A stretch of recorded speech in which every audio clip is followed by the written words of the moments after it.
अस्सलाम वालेकुम दोस्तों। आज chapter number 20 second year physics का चैप्टर नंबर 20 यानी कि न्यूक्लियर रेडिएशंस, इसके एमसीक्यूज की प्रैक्टिस करने वाले हैं। बाकी सारे जो चैप्टर्स हैं वो ऑलरेडी अपलोड हो चुके हैं, ये आखिरी चैप्टर बाकी है।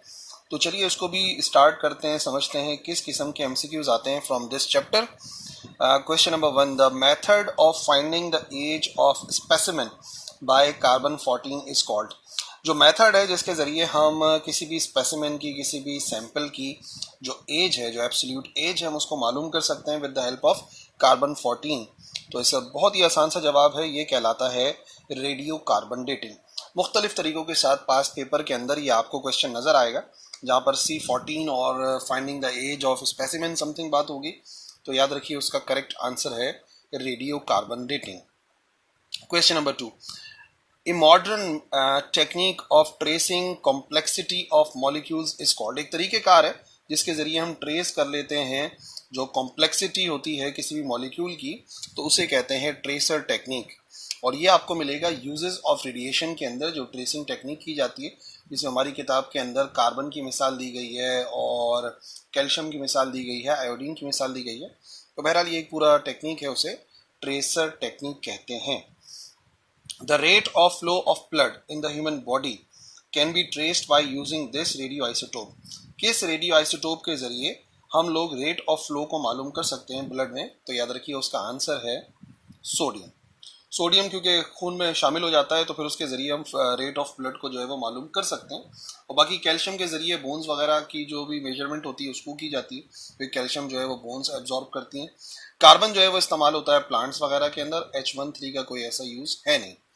नंबर 4, एक मॉडर्न टेक्निक जिससे हम ट्रेस करते हैं। अच्छा, दोबारा से आ गया क्वेश्चन, ठीक है। बहरहाल इसका तो आंसर आपको पता है, ट्रेसर टेक्निक कहते हैं। Number 5, if radio active calcium यानी कि 20 और 45 जो कैल्शियम है वो लिया जाता है इंसान या किसी जानवर के जरिए, तो this percentage of it deposits in the bones of young ones. याद रखिए अगर कैल्शियम जो है वो कोई यंग इंसान लेता है, इंसान या जानवर जो कि यंग होता है, ग्रोइंग एज के अंदर होता है, तो 90% जो है वो बॉडी उसको स्टोर कर लेती है।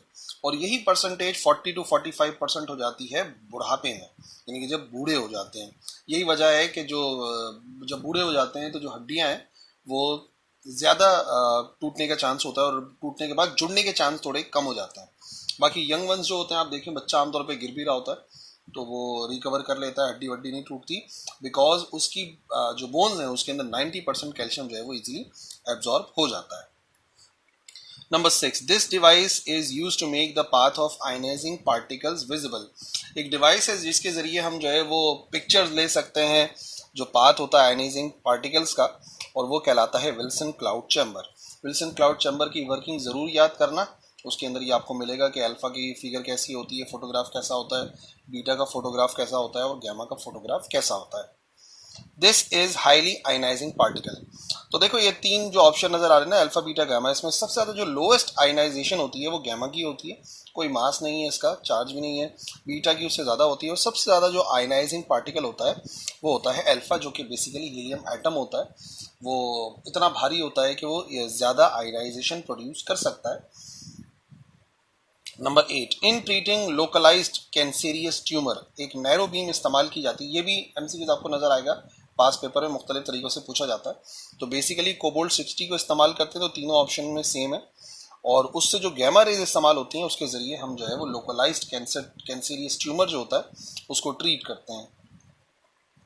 नंबर 9, एक small quantity of radio active iodine जो कि फूड के अंदर लिया जाता है, तो उसका सारा का सारा मोस्ट ऑफ इट कहाँ डिपॉजिट हो जाता है?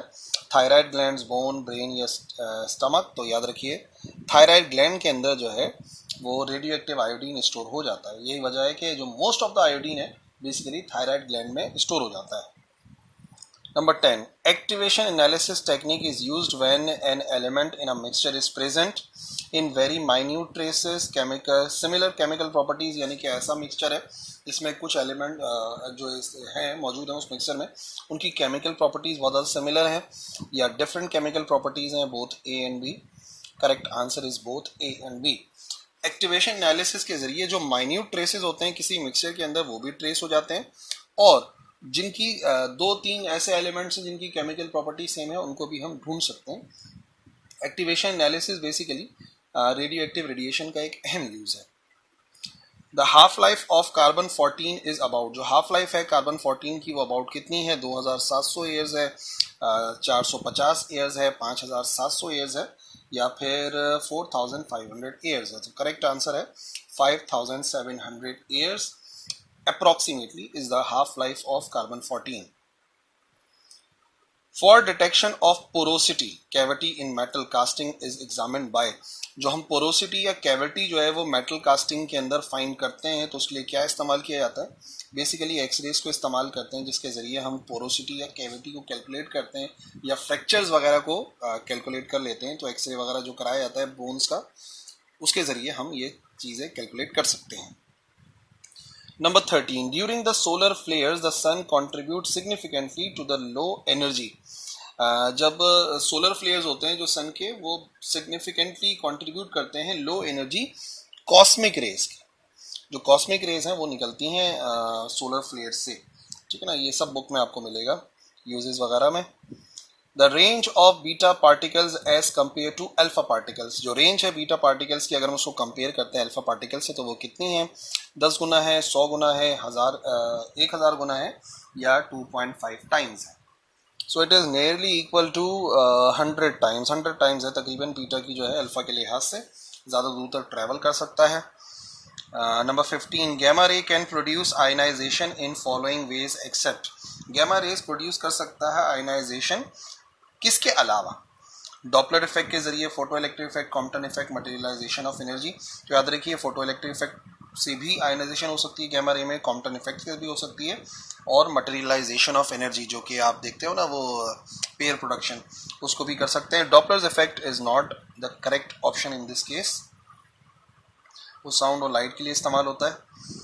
Number 16. This kind of liquid is present inside a Wilson cloud chamber, कौन से काइंड का लिक्विड जो है वो विल्सन क्लाउड चैम्बर में भरते हैं, लो boiling point liquid, high boiling point liquid, low density liquid, high density liquid. But the correct answer is low boiling point liquid, ताकि ईजिली जो है वहाँ पे कंडेंसेशन हो और जो है वो सुपर सैचुरेटेड वेपर्स जो है वो फॉर्म हो सकें। तो विल्सन क्लाउड चैम्बर के अंदर एल्कोहल या वाटर इस्तेमाल करते हैं which are low boiling point liquids. Number 17. In Geiger counter a special mixture contains air, argon, alcohol. तीनों के तीनों यूज होते हैं इन गाइगर काउंटर। स्पेशल मिक्सचर होता है एयर, आर्गन और अल्कोहल का। Number 18. The number of counts produced in Geiger counter measures a dash of radiation. देखो गाइगर काउंटर में जब भी रेडिएशन एंटर होती है तो वो बाकायदा काउंट्स प्रोड्यूस करती है ना। तो जो नंबर ऑफ काउंट्स होते हैं वो किसको शो करते हैं, इंटेंसिटी को, आयनाइजेशन पावर को, फ्रीक्वेंसी को, या ए और बी दोनों को। तो करेक्ट आंसर मैं आपको बताऊं दोनों है। नंबर ऑफ काउंट जो कि प्रोड्यूस होते हैं ना गाइगर काउंटर में, वो इंटेंसिटी की भी मिकदार बताते हैं। ज़्यादा काउंट्स होंगे इंटेंसिटी ज़्यादा होगी, कम काउंट्स होंगे इंटेंसिटी कम होगी, और इसके अलावा वो आयनाइजेशन पावर को भी शो करते हैं कि कितनी ज़्यादा आयनाइजेशन पावर है, यानी कि गैमा होगा तो कम काउंट्स प्रोड्यूस हो रहे होंगे, अल्फा उसके लिहाज से ज़्यादा काउंट्स को प्रोड्यूस करने की सलाहियत रखता है। Number 19. This works at low potential difference of 9 volt. Wilson cloud chamber, Geiger counter, solid state detector या कोई भी नहीं। तो याद रखिए विल्सन क्लाउड चैम्बर और गाइगर काउंटर ये हाई वोल्टेज वाले हैं, हाई पोटेंशियल डिफरेंस वाले हैं, और सॉलिड स्टेट डिटेक्टर बहुत ही कम वोल्टेज पे काम करता है, तकरीबन 9 वोल्ट के ऊपर काम कर सकता है ईजिली। दैट्स वाई इसको अब प्रेफर किया जाता है बाकी दोनों पर। Number 20. Most common type of radiation exposure is, जो सबसे ज़्यादा कॉमन एक्सपोजर है जो कि हर इंसान को हो जाता है, चाहे वो मतलब दुनिया में किसी भी शोबे से ताल्लुक़ रखता हो, वो है ultraviolet radiation from sunlight. क्योंकि धूप में तो निकलेगा, धूप में निकलेगा तो एक्सपोजर होगा अल्ट्रा वायलेट रेज का जो कि सनलाइट से हो रही हैं। बाकी जो गैमा रेज हैं, इंफ्रारेड हैं, आईआर रेज हैं, इनसे इतना ज़्यादा एक्सपोजर नहीं होता, ज़्यादातर लोगों का गैमा से नहीं होता, एक्सरे से नहीं होता। ठीक है जी। Question number 21. The apparently safe limit of radiation exposure has been established under a subject. बाकायदा एक सब्जेक्ट है जिसमें स्टडी करते हैं कि कितनी सेफ लिमिट है रेडिएशन एक्सपोजर की, एंड दिस इज कॉल्ड डोजीमीटर। डोजीमीटर में जो है वो डोजीमीटर के जरिए हम इसको मेजर करते हैं कि भाई कितना डोज सही है एक इंसान के लिए। और बहरहाल रेडियोग्राफी, रेडियोलॉजी इनका एक अलग मेथड है, डोजीमीटर ही है ये subject. Leukaemia is also called, leukaemia एक कॉमन टाइप ऑफ कैंसर है, स्किन कैंसर, ब्लड कैंसर, कार्सिनोमैस या सार्कोमा। तो बेसिकली ल्यूकीमिया जो है वो ब्लड कैंसर कहलाता है। और ये जो है वो आप देखोगे कहाँ पर, जो रेडिएशन एक्सपोजर है ना उसके अंदर आपको मिलेगा, ल्यूकीमिया प्रोड्यूस होता है due to radiations. Number 23, radiation sickness. एक रेडिएशन सिकनेस होती है, is damage to your body caused by large dose of radiation often received over a short period of time, यानी कि एक्यूट होता है। तो ब्लड कैंसर होता है, कार्सिनोमास होता है, सार्कोमा होता है, या रेडिएशन सिकनेस। तो पता है क्या हुआ इस एमसीक्यूज को लिखने में, ये चीज़ ख़त्म करना मैं भूल गया, रेडिएशन सिकनेस। तो जो डैमेज होता है बेसिकली वो रेडिएशन सिकनेस कहलाता है, जो कि लार्ज डोज से हो जाता है। 24, very high penetrating power is falling on earth from outer space are called। जो हाईली पेनेट्रेटिंग पावर वाली रेडिएशन आ रही है आउटर स्पेस से अर्थ के ऊपर, उन्हें क्या कहते हैं? उन्हें कहते हैं कॉस्मिक रेज। कॉस्मिक रेज जो है वो आउटर स्पेस से आ रही हैं और हाईली पेनेट्रेटिंग होती हैं। Number 25, helium nuclei particles are called. जो हीलियम न्यूक्लियाई है वो कौन से पार्टिकल्स होते हैं? Basically gamma particle, beta particle, alpha particle. तो ये आपको बताई जा चुकी है बात। अल्फा पार्टिकल क्या है? एक हीलियम न्यूक्लियस है, एक समझ लो सिर्फ हीलियम न्यूक्लियस है। हीलियम में से अगर दो जो इलेक्ट्रॉन है वो हम हटा दें तो वो बन जाता है अल्फा पार्टिकल। ठीक है, बाकी बचे पास्ट पेपर के एमसीक्यूज। छोटा सा चैप्टर है तो एमसीक्यूज भी कम है, 25 MCQs are enough. And I hope जितने भी एमसीक्यूज थे वो तमाम समझ में आ गए होंगे, उनको याद करो, तैयारी करो। इंशाल्लाह पेपर में चैप्टर नंबर 20 से आने वाले एमसीक्यूज में आपको कोई परेशानी, कोई दिक्कत नहीं होगी। ठीक है जी, सो ऑल द बेस्ट, अल्लाह हाफिज़।